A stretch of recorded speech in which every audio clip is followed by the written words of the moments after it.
God created the heaven and the earth. And the earth was without form and void, and darkness was upon the face of the deep. And the Spirit of God moved upon the face of the waters. And God said, "Let there be light." And there was light. And God saw the light, that it was good. And God divided the light from the darkness. And God called the light day, and the darkness he called night. And the evening and the morning was the first day. In the beginning, the void, the darkness, then light, then life.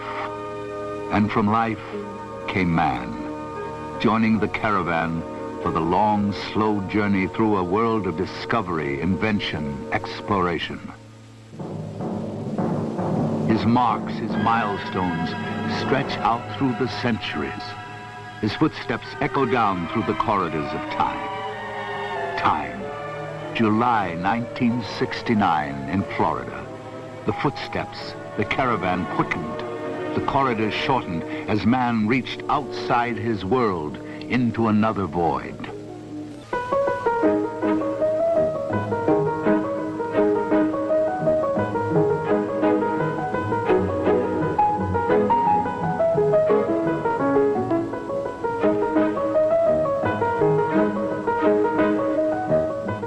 Today in Florida, they go about their lives, taking only a sideways glance at the reminders of that milestone. Reminders, images that vaguely jog our memory. This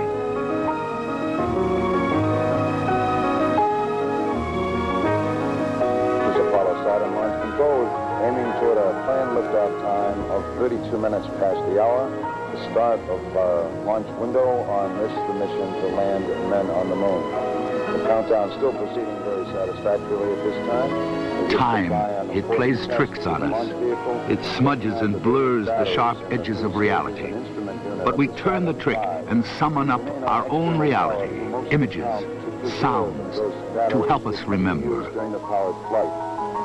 The batteries all look good. The next time we go internal will be at the 50-second mark with those batteries, and they will remain, of course, on internal power during the flight.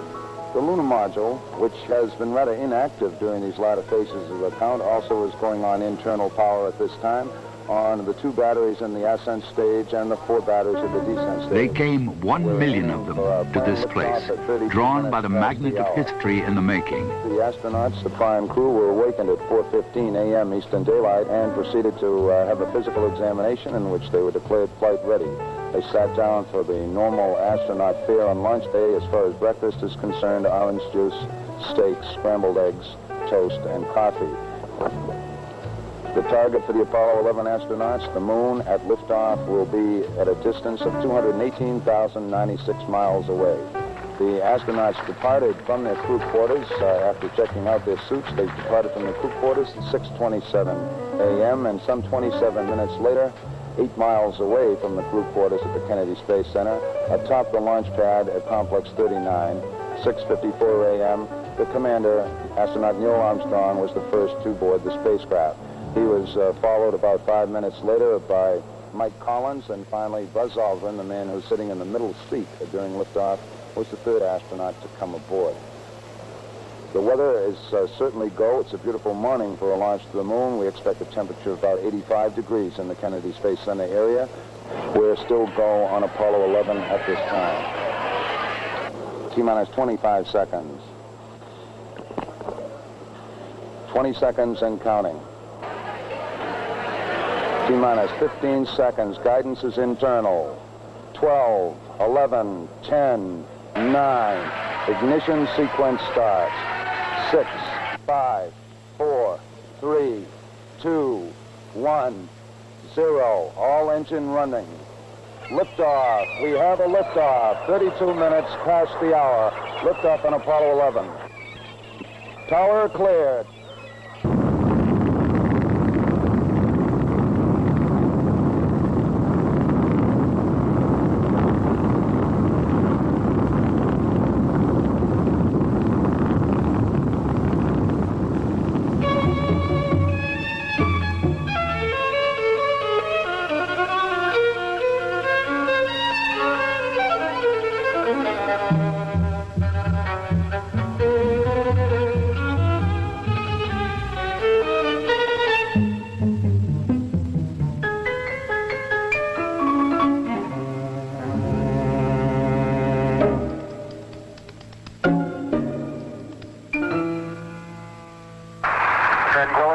here. The Eagle has landed. You got a bunch of guys about to turn blue. We're breathing again. Thanks a lot. I'm going to step off the limb now. That's one small step for man, one giant leap for mankind.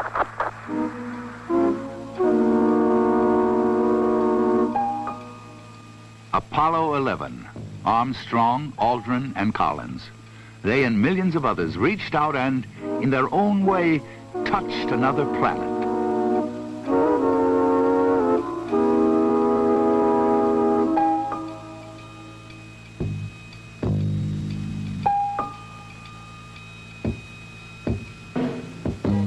The images remind us that it happened, but not how it really was in the context of the times. George Low, one of the architects of the Apollo program, does remember. If you think back at the period of the 60s, they weren't very happy years in general. We had, well, the ever-deepening involvement in Vietnam. We had riots on the campuses, riots in Watts and elsewhere, 3 terrible assassinations. A great deal of strife and turmoil in the country. And yet all of this was overcome by one single event, and that was Apollo 11. The decade ended with it. It was a fantastic adventure that I believe helped overcome all of the bad things of the decade. It represented Americans to ourselves, and particularly to the rest of the world, as we like to see ourselves and as we hope the rest of the world likes to see us.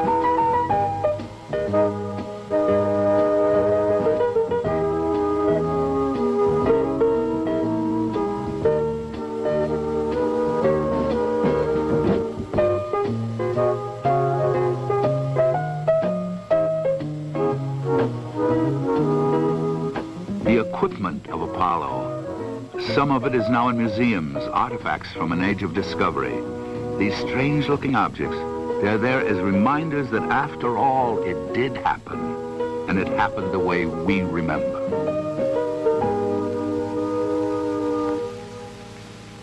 The facilities of Apollo, now silent and still.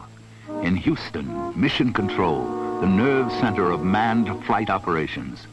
The chapters of space history, first Mercury, then Gemini, then Apollo, were written by the people who sat at these consoles. And these chapters of history came at us with breakneck speed. Christmas Eve, 1968, in the beginning, Apollo 8, the footsteps were quickening.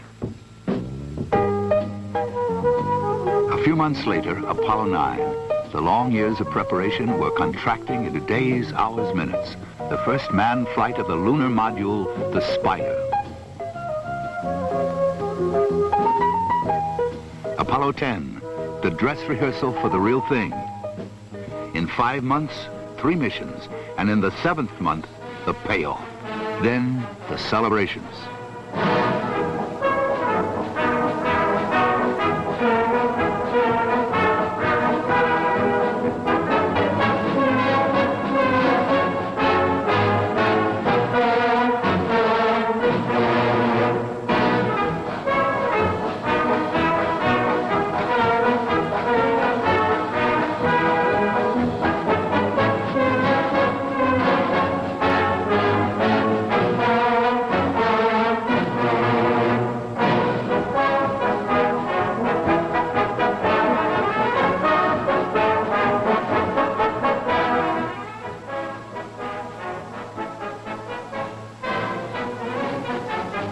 The images and the sounds fade in our memories, but some things we can't forget.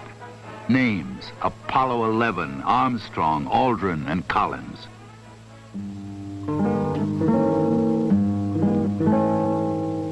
Other names: Grissom, White, and Chaffee. They remind us that it wasn't all success and celebration. There was failure and tragedy. Early in 1967, the 3 crawled into the command module at Cape Kennedy for a test. There was a flash fire. All 3 died. After the shock came the long, painful job of picking up the pieces, learning the lessons, coming together for a common goal. The remains of the launch structure stand as a reminder that the goal was reached.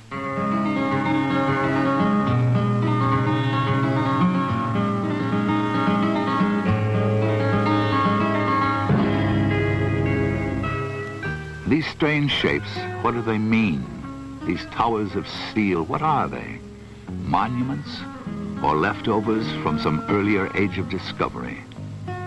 In the long history of man, in the slow journey of the caravan, what point do these mark? Historian Arthur Schlesinger, I have no doubt at all that if posterity remembers the 20th century for anything, historians 500 years from now looking at the 20th century, it will be because it will be the century when man first began to break his terrestrial bonds and began the exploration of space. So that's it?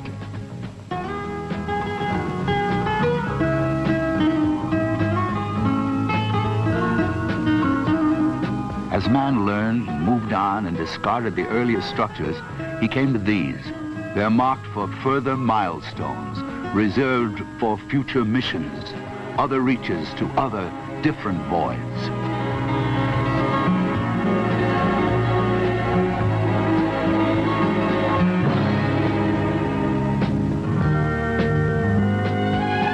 Historians 5 centuries from now will mark this century, this place, and they will further note that from the void, life, man, it took eons to reach this point. But once there, the centuries and years compressed into days, hours, split seconds of exploration.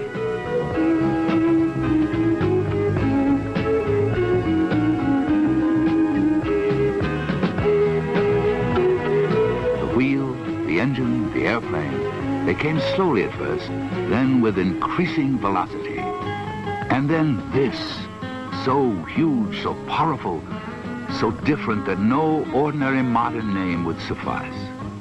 They reached backward through antiquity to Roman mythology, and they named it Saturn. Saturn. His father was heaven, his mother earth.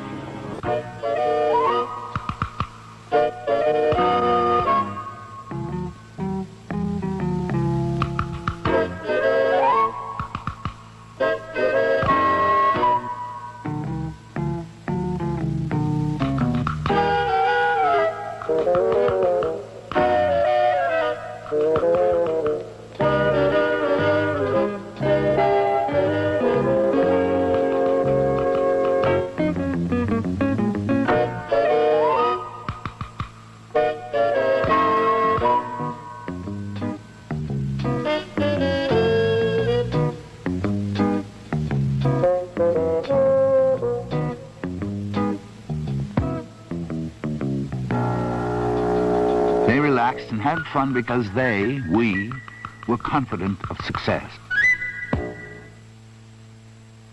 But the program teaches lessons. Confidence is a transitory thing.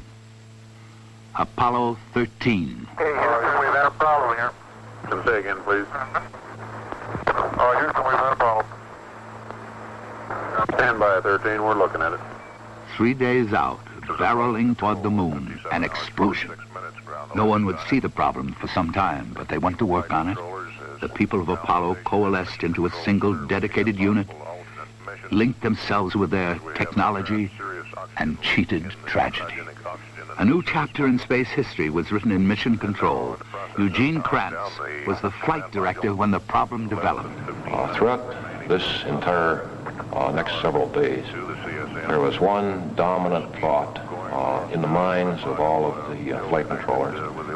We teach them that between God, country, and your own capability, that you can solve any problem that may occur in flight. Throughout the entire course of Apollo 13, there was never any doubt that we'd get the crew back. So there was a very positive approach, and with this kind of approach, you can solve just about any problem that comes up. Solve any problem, country, capability, old-fashioned words during a time when some said the old-fashioned virtues were forgotten. Well, they weren't forgotten. They were translated into action, into programs which took man soaring above the surface of the moon, away from Earth, but always looking back on it.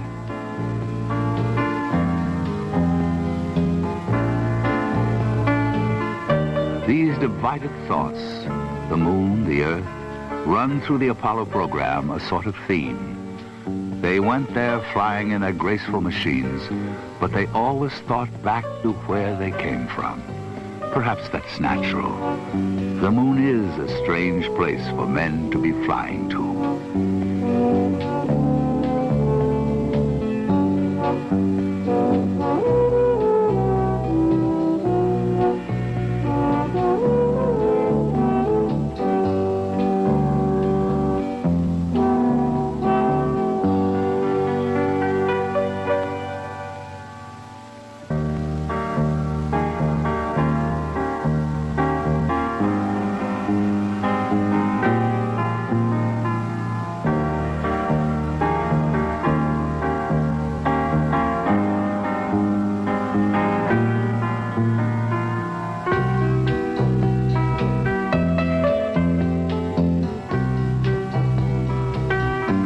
If it's strange for men, for mankind, it's stranger still for the individual man. Harrison Schmitt, Dr. Harrison Schmitt, a geologist, he touched the moon and remembers how it was when Apollo 17 was making its descent, the last flight to the moon, the last time that man walked on its surface.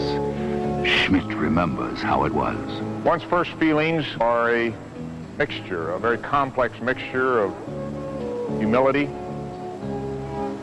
of excitement because of something you had planned to do was being accomplished, but of a great attention to detail, to the detail that you had thought about and learned about for so many years prior to the actual event. That detail keeps you occupied with where your hands are and where your feet are, which rung they might be. You try to remember, well, am I at the bottom of the rung?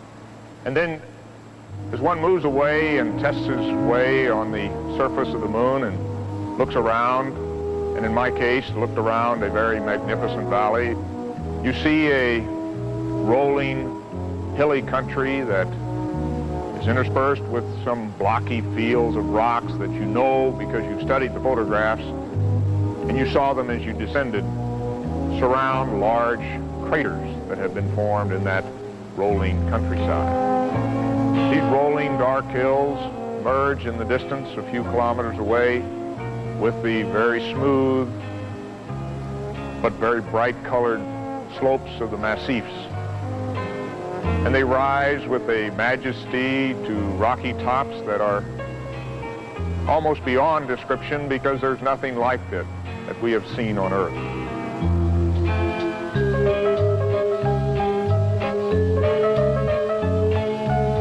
The Sea of Tranquility, Hadley Rill, Taurus Littoral. They were once strange names on the map of the moon, but the men of Apollo gave reality to the names by being there and showing us the places. They explored 60 miles of its surface, and their travels took them to craters, foothills, to explore, to observe, and to sample. The hard rock proof of Apollo, enshrined in the Smithsonian Institution in Washington, D.C., 478.8 grams of microbreccia, under glass for mere earthlings to see and whisper about. Other rocks from the moon, 840 pounds, are being studied and talked about by scientists in laboratories around the world. Not only rocks, tens of thousands of photographs of those strange, exotic features of the moon. And telemetry, data on tape, facts, figures. The studies will go on for years, and the answers will come slowly, answers to questions about the moon and the solar system. The science of Apollo is not merely concerned with samples from past milestones, yesterday's missions. In a special room in Houston, men sit at consoles and command instruments on the moon to send them today's data. And they receive it today within 8 seconds of the command. Science, that's the key. and technology, and something else. In the drama of the moment, few stop to think of the essential element, the one thing that made it happen. People came to this program, government people, university people, contractor people. They brought to Apollo skills and knowledge and determination. This source of human intellectual energy was marshaled, focused, challenged. What came out of the effort was not just a very successful program, but a rich national resource of vast proportions.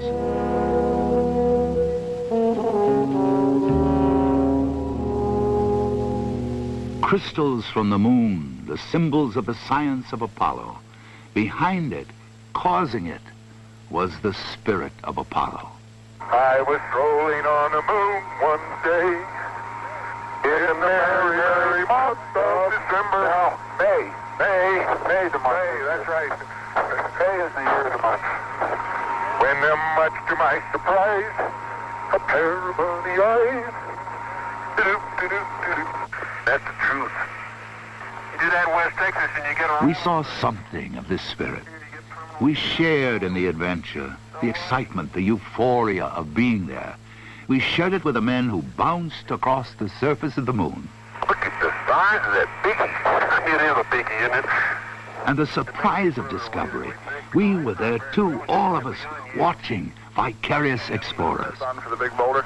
Okay, we're headed that way. You get the tongs, John? Yep, we got. I'll carry the rake. Look at the size of that rock. Can't believe it. I can't even. Okay, let's go on back. I am. And the meaning, the significance of an occasion.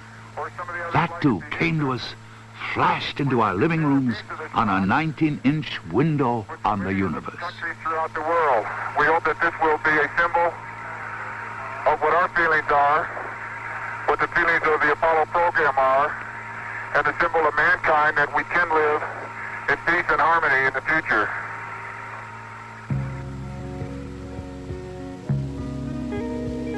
There was also pride. They put up the flag and then posed for pictures, as any visitor to a foreign place might do. The flag of each mission stood there as a reminder that we had been there, but there was the realization that in truth, it belonged to all the people. There are no boundaries on the moon.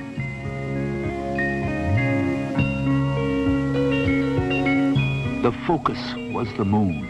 That's what it was all about. But by reaching up there, we, in a sense, came back here.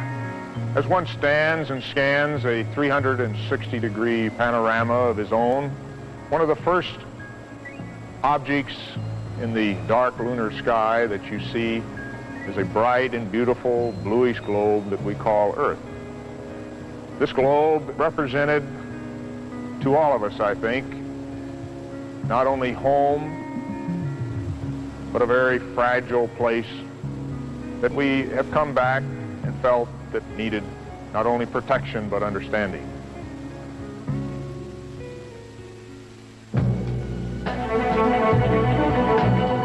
They first went there in 1969. They last left there in late 1972. Between the beginning and the conclusion, they came to feel, to dimly perceive what it was all about, to come to a perspective on the meaning of it all. Poet Archibald MacLeish has said it better than most.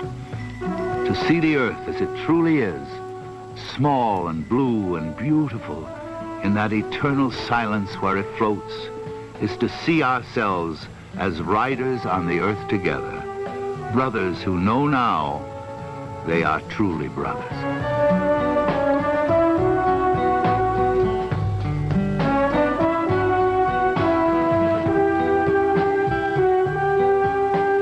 The excitement of the mission, the tension and drama of the splashdown, they remain only in our memories.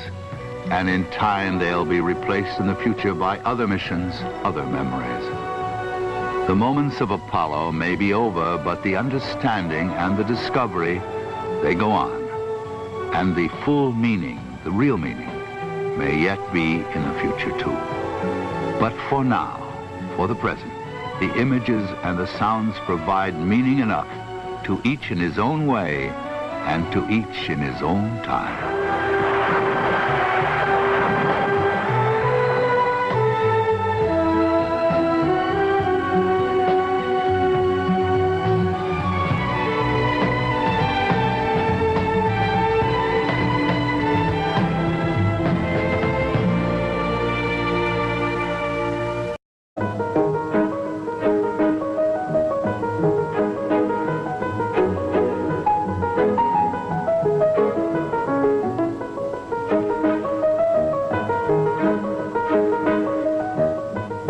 Today in Florida, they go about their lives, taking only a sideways glance at the reminders of that milestone. Reminders, images that vaguely jog our memory. This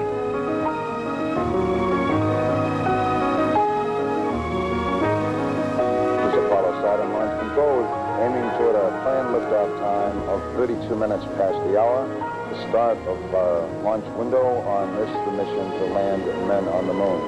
The countdown still proceeding very satisfactory.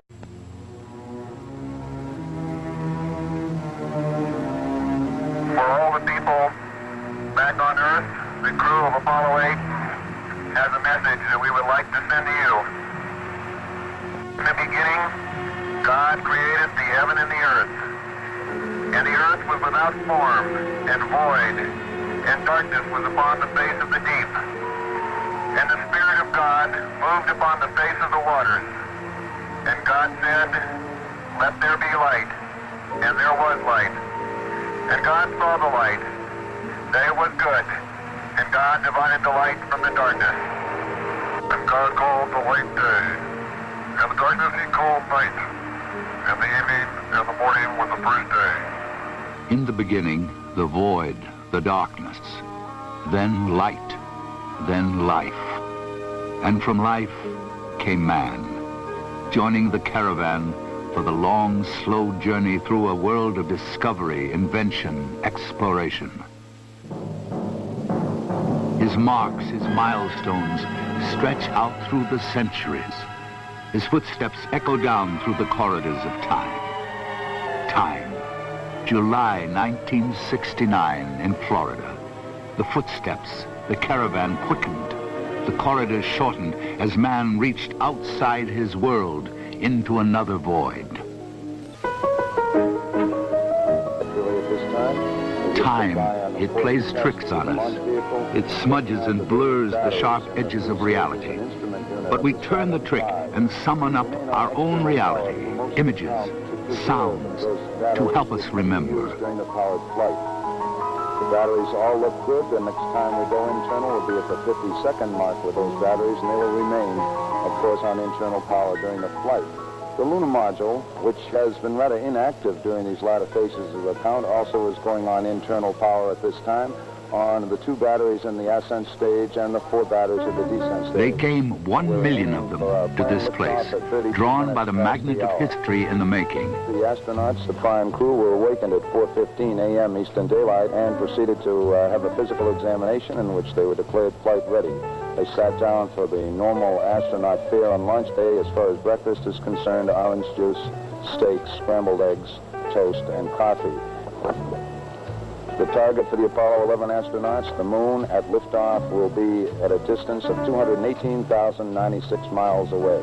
The astronauts departed from their crew quarters after checking out their suits. They departed from the crew quarters at 6:27 a.m. and some 27 minutes later, 8 miles away from the crew quarters at the Kennedy Space Center, atop the launch pad at Complex 39, 6:54 a.m., the commander, astronaut Neil Armstrong, was the first to board the spacecraft.